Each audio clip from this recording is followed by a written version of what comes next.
Hi friends, તો ગુજરાતમાં સમરસ hostel round 2 group 1 group 2 માટેનું પ્રોવિઝનલ મેરિટ લિસ્ટ છે તે ડિક્લેર કરી દેવામાં આવ્યું છે।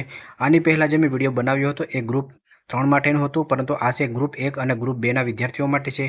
જે મહત્વની બાબતો છે એના પર ચર્ચા કરવાના છીએ। તો સમરસ હોસ્ટેલની ઓફિશિયલ વેબસાઇટ છે એ તમે ઓપન કરી લેશો। ઓફિશિયલ વેબસાઇટ ઓપન કર્યા પછી અહીંયા તમે આવશો અને રીડ મોર ઉપર ક્લિક કરશો તો આજની તમને 16 જુલાઈનો અપડેટ છે તે જોવા મળશે। અહીંયા નીચે તમને નવો પ્રવેશ એટલે કે ફ્રેશ જે અરજી કરી હતી એ વિદ્યાર્થીઓનું લિસ્ટ જોવા મળશે। ઉપર તમને રિન્યુ વિદ્યાર્થીઓનું જે લિસ્ટ છે તે જોવા મળશે।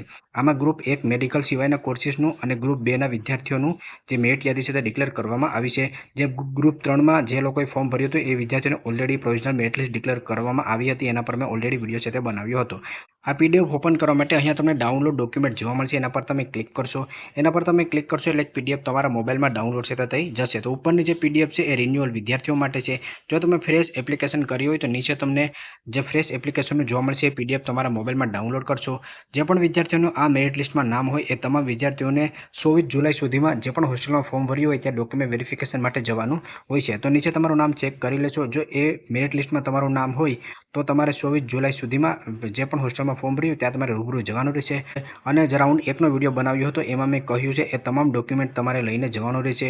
ત્યાર પછી હોસ્ટેલમાં તમે જશો, બરાબર, તમારા ડોક્યુમેન્ટ વેરિફિકેશન થઈ જશે અને ત્યાર પછી જ્યારે તમને કહેવામાં આવે કે હોસ્ટેલમાં તમે રહેવા માટે આવી શકો છો ત્યારે તમે હોસ્ટેલમાં જઈ શકો છો। તો નીચે આવશો તો અહીંયા હોસ્ટેલનું નામ, એપ્લિકેશન નંબર, સ્ટુડન્ટનું નામ, કેટેગરી, ગ્રુપ જોવા મળશે, કેટલા ટકાએ અટક્યું એ જોવા મળશે અને ડિફરન્ટ કેટેગરીમાં યસ કે નો છે એ પણ તમને જોવા મળશે। તો કયા કયા ડોક્યુમેન્ટ તમારે લઈને જવાનું છે, ડિફરન્ટ કેટેગરીમાં યસ હોય તો એ વિદ્યાર્થીઓને શું કરવાનું છે તેના માટે જે મેં રાઉન્ડ 1નો વિડીયો બનાવ્યો હતો એ વિડીયો તમે ખાસ જોઈ લેજો। એની લિંક હું નીચે ડિસ્ક્રિપ્શનમાં નાખી દઉં છું, અથવા ચેનલમાં પણ તમને વિડીયો છે તે મળી જશે।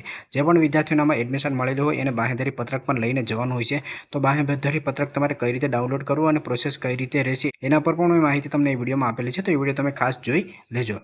જે પણ વિદ્યાર્થીઓના મેરિટ લિસ્ટમાં નામ ના આવ્યું હોય તો આની આગળ જ્યારે બીજો રાઉન્ડ 3 ડિક્લેર કરવામાં આવશે ત્યારે પણ હું તમામ વિદ્યાર્થીઓને અપડેટ છે ઇન્સ્ટાગ્રામ પેજમાં આપી દઈશ। અને આ ઉપરાંત પણ જ્યારે નવા રજિસ્ટ્રેશન ચાલુ થશે તો એની છેલ્લી તારીખ કઈ રહેશે એની અપડેટ પણ ઇન્સ્ટાગ્રામ પેજમાં હું તમને લોકોને આપી દઈશ। તો જો તમને આ વિડીયો પસંદ આવે તો લાઇક કરજો અને ચેનલમાં નવા હોય તો ચેનલને સબસ્ક્રાઈબ કરવાનું ભૂલશો નહીં।